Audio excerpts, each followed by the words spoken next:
Hello ninth वालों, आप सबका स्वागत है हमारे नए चैनल पे। और आज की वीडियो कुछ खास होने वाली है क्योंकि बहुत सारी खास चीजों पे आज बातचीत होने वाली है। तो देखते हैं, उससे पहले मैं आपको किसी से मिलवाने वाला हूँ जो कि आपके साथ इस पूरी 9th क्लास में पढ़ने वाला है और बहुत सारी इंटरेस्टिंग बातें भी करने वाला है। तो मिलते हैं हमारे गोबलू से। तो ये है हमारा गोबलू, ठीक है। तो क्या हो रहा है? हाय, मेरा नाम गोबलू है, मैं अभी 9th क्लास में आया हूँ जैसे कि आप हो। तो आज की जो वीडियो होने वाली है वो इस बारे में होने वाली है क्योंकि गोबलू को लग रहा है डर। भैया मुझे कुछ समझ में ही नहीं आ रहा कि क्या करूं, कैसे करूं। तो कोई बात नहीं बेटा, मैं हूं ना, मैं तुम्हारे साथ खड़ा हूं, तुम्हारा बड़ा भैया, जिससे कि मैं तुम्हारी सारी प्रॉब्लम्स को आराम से सॉल्व कर दूंगा। तो आज की वीडियो में हम एक वन ऑफ द टफेस्ट चीज को उठाने वाले हैं जो कि है मैथ्स, ठीक है। और हम समझेंगे कि मैथ्स में कौन कौन से चैप्टर हमें करने चाहिए जिनसे हमें ज्यादा मार्क्स मिलेंगे, कौन कौन से चैप्टर हार्ड है जिनमें हमें एक्स्ट्रा मेहनत करनी पड़ेगी, और कौन कौन से चैप्टर बहुत इजी है जहाँ पे हमें मार्क्स आराम से मिल सकते हैं। तो आज हम पूरी डिटेल में बात करने वाले हैं क्लास 9 के मैथ के सिलेबस के बारे में कि कौन से टॉपिक बहुत इंपॉर्टेंट है, कौन से टॉपिक कम इंपॉर्टेंट है, उन सभी के बारे में बात करेंगे, है ना गोबलू। तो स्टार्ट करते हैं। तो सबसे पहले हम जानते हैं कि 9th क्लास में कौन कौन से टॉपिक या कौन कौन से चैप्टर हमसे पूछे जाने वाले हैं। तो 9th में टोटल बच्चों हमारे जो चैप्टर्स हैं वो है 12, ठीक है। सबसे पहला चैप्टर है नंबर सिस्टम, ठीक है, जिसमें हम नंबर्स के बारे में पढ़ेंगे, रैशनल पढ़ेंगे, इरेशनल पढ़ेंगे, आगे इन सभी चीजों के बारे में बात होगी। फिर हमारे पास है पॉलिनोमियल, फिर है coordinate geometry, linear equation in 2 variable, introduction to Euclid geometry, ठीक है, lines and angles, 7 triangles, quadrilateral, circle, Heron's formula, surface area and volume और स्टैटिस्टिक्स, ठीक है। इसमें से आपको आपके लिए जो सबसे आसान चैप्टर होने वाला है वो कौन से होने वाले हैं? तो सबसे आसान जो चैप्टर होने वाला है वो होने वाला है आपका पहला चैप्टर जो कि बहुत इजी है, थर्ड चैप्टर जो कि बहुत इजी है, फिर से ये फोर्थ चैप्टर जो कि बहुत इजी है, ठीक है। हीरोन्स फॉर्मूला मोस्ट इजी, मतलब पूरी 9th क्लास में जो बच्चों को सबसे ज्यादा इजी चैप्टर लगता है वो हीरोन्स फॉर्मूला ही लगता है, ठीक है। और आपका स्टैटिस्टिक्स, ये कुछ चैप्टर जो होने वाले हैं ये बहुत इजी होने वाले हैं। हाँ, अब थोड़े से हार्ड की तरफ चलते हैं, ये थोड़े हार्ड होने वाले हैं। तो हार्ड चैप्टर को मैं थोड़े रेड मार्कर से करूंगा। तो सबसे ज्यादा हार्ड चैप्टर जो है इस क्लास में वो है क्वाड्रिलेटरल और सर्कल। ट्रायंगल भी बहुत कंपैरेटिवली इजी है इस क्लास में। और बाकी बात रही यूक्लिड ज्योमेट्री की, तो ये हार्ड भी नहीं है, कमजोर भी नहीं है। इस चैप्टर की उतनी ही वैल्यू है जितनी तुम्हारे घर पे है। तो सोच लो कि कितनी वैल्यू होगी, ठीक है। फिर पॉलिनोमियल्स भी बच्चों को थोड़ा हार्ड लगता है बट है बहुत इजी। मैं बताऊंगा किस तरीके से करना है, तो आपको ये सारे टॉपिक आराम से रिमेम्बर हो जाएंगे। और लास्ट में आता है सरफेस एरिया और वॉल्यूम। ये टॉपिक जो है वो इजी भी है और हार्ड भी है। तो बोलो कि भैया कि कोई टॉपिक कैसे इजी और हार्ड दोनों हो सकता है? वो हो सकता है आपकी वजह से। अगर आपको क्लास 9 पे फॉर्मूले अच्छे से याद हो सकते हैं, आपको फॉर्मूला अप्लाई करना आता है, तो ये चैप्टर आपके लिए इजी है। अगर आपको फॉर्मूले याद नहीं होते और फॉर्मूले अप्लाई करने भी नहीं आते तो ये चैप्टर आपके लिए हार्ड है, ठीक है। तो आगे बात करते हैं और देखते हैं चैप्टर वाइज हमारे कौन कौन से इंपॉर्टेंट टॉपिक है। तो सबसे पहले नंबर सिस्टम से चालू करते हैं। तो नंबर सिस्टम में हम पढ़ने वाले हैं कि रैशनल नंबर क्या होते हैं, इरेशनल नंबर क्या होते हैं, और फिर हम ये देखेंगे कि किस तरीके से इरेशनल नंबर्स को हम नंबर लाइन पे शो करते हैं। फिर हम देखेंगे रियल नंबर और उसके डेसिमल एक्सपेंशन को, जब हमें डेसिमल में वैल्यू दी होगी उसको फ्रैक्शन में चेंज करना होगा। फिर हम देखेंगे रियल नंबर्स पे ऑपरेशन, √2 + √2 कितना होगा, ठीक है। कमेंट में आंसर करना, देखता हूँ किसको आता है। और लॉ ऑफ एक्सपोनेंट, ठीक है, a⁴m × a⁴n, ये वाले क्वेश्चन जो आते हैं, ठीक है, जो हम 8th क्लास में पढ़ चुके हैं। ये सब चीजें हमें क्लास नंबर मतलब चैप्टर नंबर 1 में पूछी जाएगी। फिर चैप्टर नंबर 2 बहुत सारे बच्चों के मिड टर्म में नहीं आता, हाँ, और बहुत सारों को आता भी है। तो कोई टेंशन नहीं है, मैं सारे चैप्टर करवाऊंगा, आपको एकदम टेंशन फ्री होके रहो, ठीक है। तो इसमें आता है पॉलिनोमियल इन 1 वेरिएबल। 1 वेरिएबल में पॉलिनोमियल ये वाला पूछा आता है बहुत ज्यादा, ठीक है। जीरोस ऑफ द पॉलिनोमियल निकालना सीखता है। और सबसे इंपॉर्टेंट टॉपिक है इसमें फैक्टराइजेशन। क्या है भाई? फैक्टराइजेशन। और क्या है? अलजेब्रिक आइडेंटिटीज, ठीक है।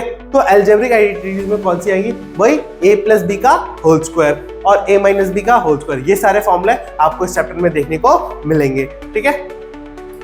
अब बात करते हैं नेक्स्ट चैप्टर्स की। नेक्स्ट चैप्टर में आता है हमारा थर्ड चैप्टर जो कि है कोऑर्डिनेट, जो कि बहुत इजी है। इसमें बस आपको ग्राफ बनाना आना चाहिए और ग्राफ पे किस तरीके से पॉइंट्स को प्लॉट करते हैं ये आना चाहिए, ठीक है। इसमें एक टॉपिक बहुत इंपॉर्टेंट है जो कि हमारा मिरर इमेज है, किस तरीके से कोई अगर पॉइंट हमें दिया है उसकी मिरर इमेज किस तरीके से फाइंड आउट करनी है वो इस टॉपिक में हम सीखेंगे।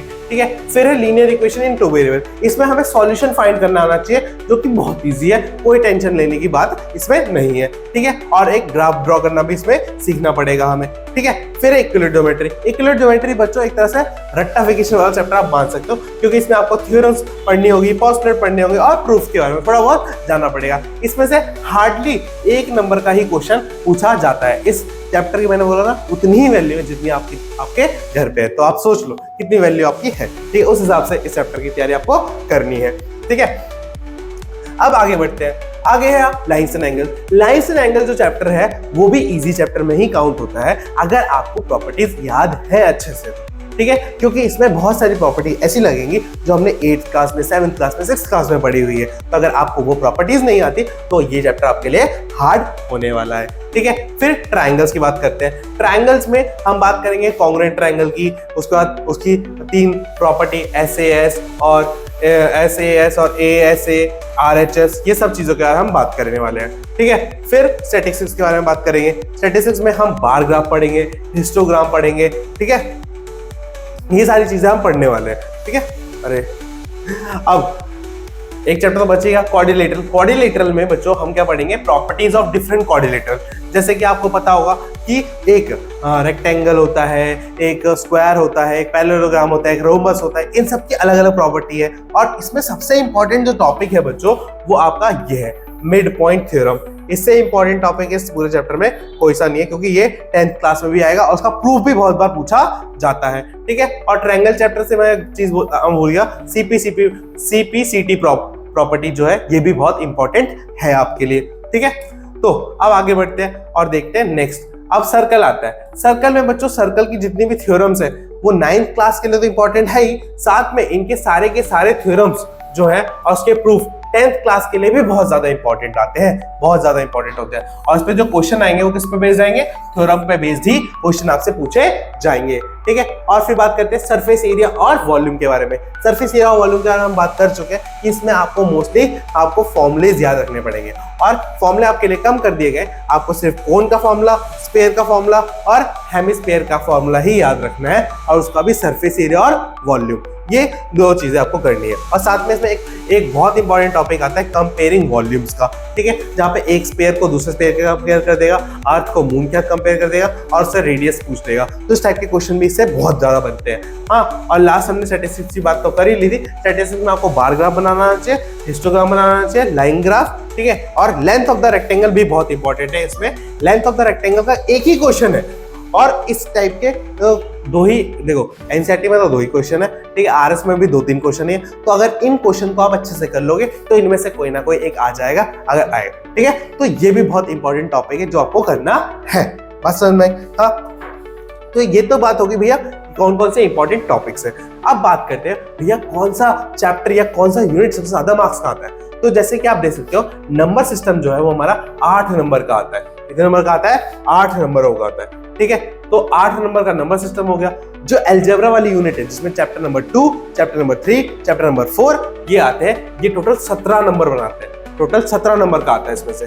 फिर कोऑर्डिनेट ज्योमेट्री जो होती है, हाँ, वो 4 नंबर की होती है। हाँ, फिर लाइन्स एंड एंगल जो होता है, हाँ, ये और ज्योमेट्री के जितने भी चैप्टर्स हैं जो कि सर्कल है, क्वाड्रिलेटरल है, ट्रायंगल है, इन सब का 13 मार्क्स का होता है। और मेंसुरेशन जो सरफेस एरिया, वॉल्यूम और हीरोन्स फॉर्मूला है, ये 2 चैप्टर 10 नंबर का मिलाते हैं। और स्टैटिस्टिक्स जो होता है वो 8 नंबर का है। स्टैटिस्टिक्स कितने का है? 8 नंबर का है। ठीक है, तो इस हिसाब से इसका मार्क्स डिस्ट्रीब्यूशन है। आप इसको फॉलो करके 80 मार्क्स का आपका पेपर होगा। आप सबको पता है अब आपके जो 60 मार्क्स वाले दिन थे वो चले गए। अब आपका पेपर 80 मार्क्स का बनेगा, और 80 में से आपको 27 तो लाने ही पड़ेंगे जिससे कि आप पास हो पाओगे। अगर आपके 27 नहीं आएंगे तो आपको प्रॉब्लम हो जाएगी। ठीक है, तो इसी के साथ एक और इंपॉर्टेंट टिप मैं आपको देता हूं कि आपको किसी भी जगह से कोई भी बैच खरीदने की जरूरत नहीं है, क्योंकि हम इस चैनल पे आपके लिए सारा कंटेंट फ्री ऑफ कॉस्ट लेके आने वाले हैं। और साइंस का चैप्टर 1 तो आ चुका है, बहुत जल्दी आ चुका है, और मैथ का चैप्टर 1 भी बहुत जल्दी आने वाला है इस चैनल पे। तो सबको एक ही रिक्वेस्ट है कि आप सबको क्या करना है, इस चैनल को सब्सक्राइब करना है और इस वीडियो को लाइक करना है और अपने दोस्तों के साथ शेयर करना है। तो मिलते हैं नेक्स्ट वीडियो में गोब्लू के साथ। तो टाटा, बाय बाय।